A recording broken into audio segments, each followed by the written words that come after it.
আসসালামু আলাইকুম প্রিয় ভাই বোন এবং বন্ধুগণ, আশা করি সকলে ভালো আছেন। এই যে পেঁপে গাছটা দেখতেছেন, এটা হচ্ছে শাহী জাতের পেঁপে। আর পেঁপের এই মুহূর্তে আপনাদের কাছ থেকে দেখালে দেখবেন যে ফুল চলে আসছে। এটা হচ্ছে সবচেয়ে গুরুত্বপূর্ণ সময়। আবার কিছু গাছে দেখা যাচ্ছে যে আমাদের এই যে গুটি পর্যন্ত কিন্তু আপনাদের আটকে গেছে। এই যে এই গাছটাতে গুটি চলে আসছে। তো এই মুহূর্তে আমি কীটনাশক হিসাবে ব্যবহার করছি প্রথমত যে বোরন 20 মূল উপাদান ষোলো বোরন। এটা হচ্ছে কোম্পানির নামটার না বলি, এটা হচ্ছে ফ্লোরা, বহুল ব্যবহৃত একটি কীটনাশক। এই দুইটা একসঙ্গে ব্যবহার করছি। তো অনেকেই জানেন না এই ফুল জালি এবং গুটি আসা অবস্থায় কেন এই বোরন এবং ফ্লোরা ব্যবহার করবেন। আমাদের পুরো ভিডিওটি দেখবেন।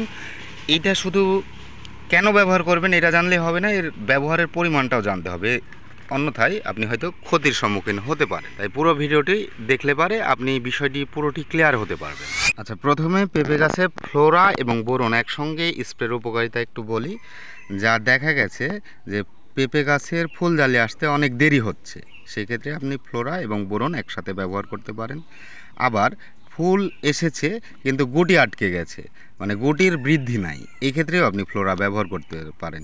এছাড়াও নানাবিধ উপকারিতা আছে। পুরো ভিডিওটি দেখুন, আশা করছি বিস্তারিত জানতে পারবেন। হয়তো এর আগে ফ্লোরা এবং বোরন নিয়ে এভাবে আপনাদেরকেও এই ভিডিও তৈরি করে পেঁপে গাছে ব্যবহার নিয়ে ভিডিও সে এভাবে তৈরি করেনি। আমাদের পুরো ভিডিওটি দেখলে আশা করছি উপকৃত হবে। আপনি যদি বোরন ব্যবহার করেন সেই ক্ষেত্রে পেঁপে গাছের ফুলের যে মেল এবং ফিমেল অংশ, এই অংশের মেল এবং ফিমেলের পরাগায়ন বিকশিত করবে, যার ফলে অতি দ্রুত এটা গুটিতে পরিণত। গাছের গোড়ায় লক্ষ্য করে দেখবেন যে এই ফুলগুলো এই গাছ থেকে ঝরে গেছে। তো এখন বিষয় হচ্ছে যে এই যে বোরন ব্যবহার করার ফলে আপনার এই ফুল ঝরার হারটা মোটামুটি 50% পর্যন্ত কমে যাওয়ার সম্ভাবনা থাকে সঠিক মাত্রায় প্রয়োগের। দেখা যায় অনেক সময় এই ধরনের গুটি আসার পরে মোটামুটি গুটি আটকে গেছে, দীর্ঘদিন ধরে গুটি আর বড় হচ্ছে না।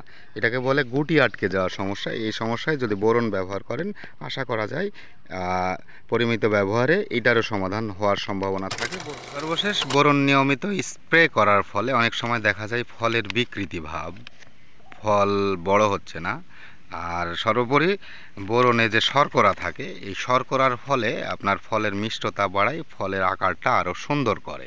এইটা হচ্ছে বোরনের কাজ। আচ্ছা, এখন ফ্লোরা আমি কেন ব্যবহার করছি এটা যদি বলি, ফ্লোরা হচ্ছে পেঁপে গাছের জন্য মাইক্রোনিউট্রিশন। তো ফ্লোরা ব্যবহারের ফলে আপনার কি হবে, প্রথমত যেটা হবে এটা হচ্ছে পেঁপের গাছের ফুল আসার পরে এই মুহূর্তে কুড়ি জন্ম নেবে। তো এই ফুল হতে কুড়িতে রূপান্তরিত হতে সাহায্য করে। ফ্লোরা ব্যবহারের ফলে আপনি আরও একটা কাজ পাবেন, সে যে নতুন ফুল জালি আসে এই সময় যদি ফ্লোরা ব্যবহার করা যায়, ফুল জালির সংখ্যা 30 থেকে 40 গুণ পর্যন্ত বেড়ে যায়। এটা গবেষণায় দেখায়। ফ্লোরাতে থাকা পটাশিয়াম এই গুটি থেকে ফলের কোষ প্রাচীর বৃদ্ধি ত্বরান্বিত করে, যার ফলে এই গুটি থেকে আপনার ফলটা খুব দ্রুত রূপান্তরিত হয় এবং আটকে যায়।